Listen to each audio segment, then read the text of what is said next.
Terre Jaune Télévision, la chaîne à l'image de la société.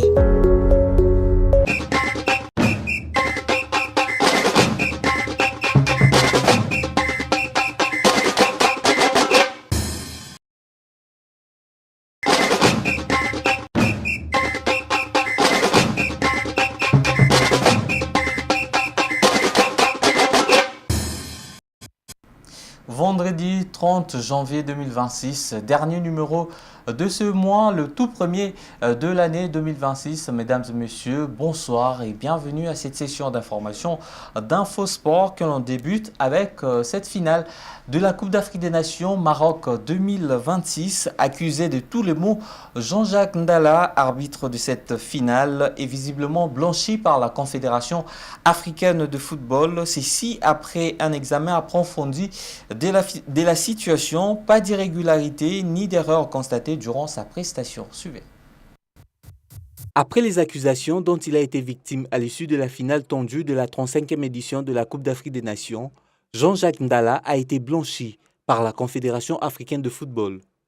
En effet, le jury disciplinaire de l'instance continentale a livré son verdict suite aux incidents de cette rencontre opposant le Sénégal au Maroc pour le sommet du continent.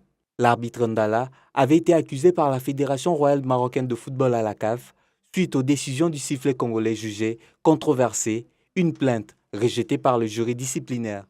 Pas d'infraction constatée par le dit jury qui a dédouané Jean-Jacques Ndala. Ces derniers s'en sortent sans aucune sanction, mais par contre apprécié par la CAF qui a salué le professionnalisme et l'intégrité de son arbitre.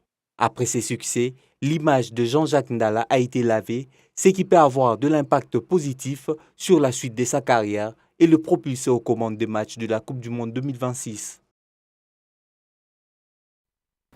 Restons toujours avec les rencontres sur le continent. La journée de la phase retour de phase de groupe des interclubs de la CAF s'annonce très palpitante pour le club de la République démocratique du Congo en Ligue des champions africaine. Le football club Saint-Éloi Lupopo reçu par MCLG de l'Algérie aux alentours de 20h les dimanches 1er février à Ali La Pointe Stadium de Douera, sachant qu'au match aller à Lubumbashi, les Algériens avaient été battus par les Cheminots sur un score d'1-0. Par contre, en Coupe de la Confédération, l'AS Maniema Union, qui avait été battu par un score d'1-0 en déplacement au Maroc, les Kambélembe de Kindu sont dans l'obligation de se refaire la santé au temple de Badiangwena de Lubumbashi le même dimanche face au Wydad Athletic Club.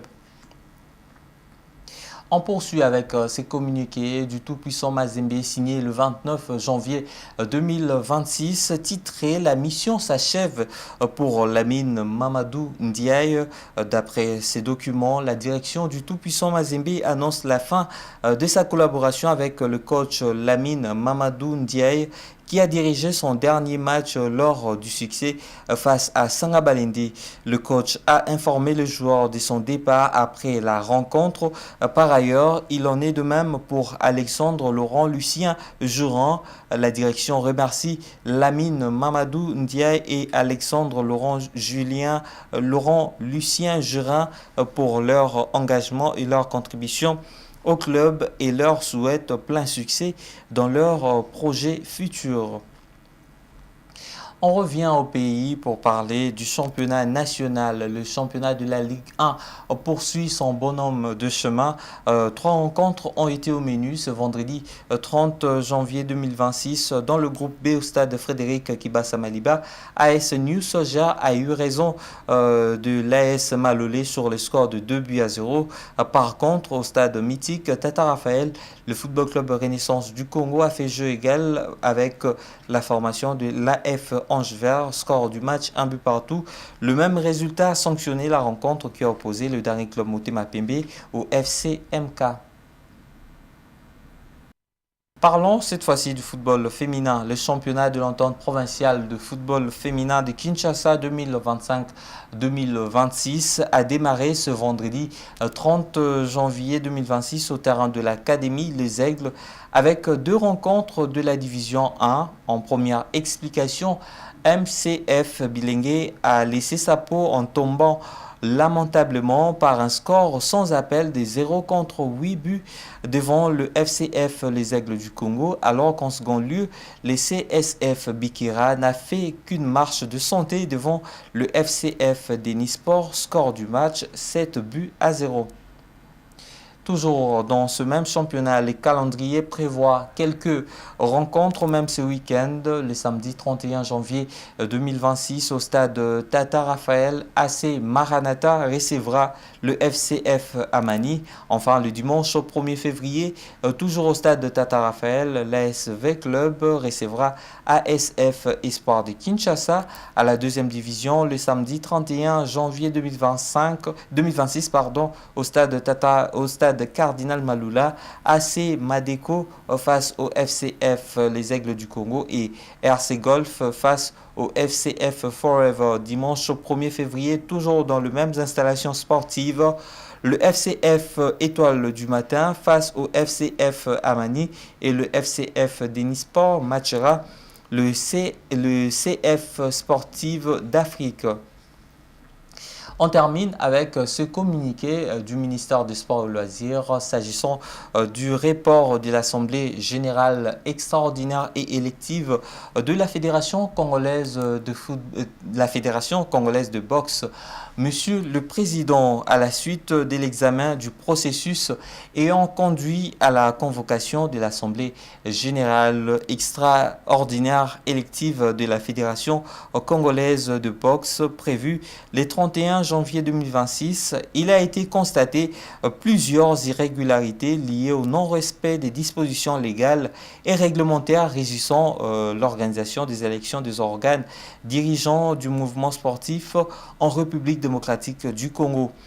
En effet, les dispositions pertinentes de la législation sport en vigueur, notamment celles relatives à l'éthique, aux conditions d'éligibilité et à la composition des organes électoraux, n'ont pas été intégralement observées.